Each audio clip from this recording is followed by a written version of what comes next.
I'm in English Woods, a neighborhood nestled in the hills of Cincinnati's west side. Once a thriving public housing development, it is now a 70-acre patch of grass near the heart of the city. Other than two notable exceptions, there is nothing left. In the early 1930s, as cities across America were taking on public housing projects in the name of slum clearance, the Cincinnati Metropolitan Housing Authority was founded and began to do the same.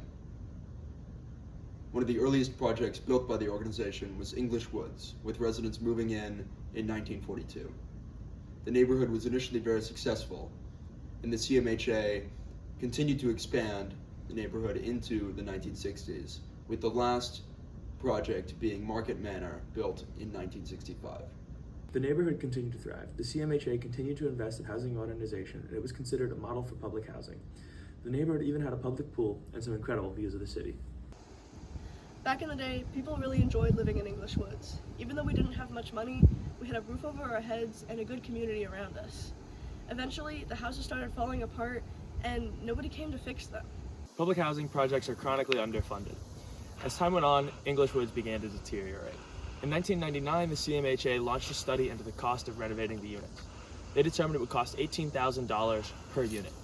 In the year 2000, the CMHA applied for permissions to demolish the majority of the English Woods complex.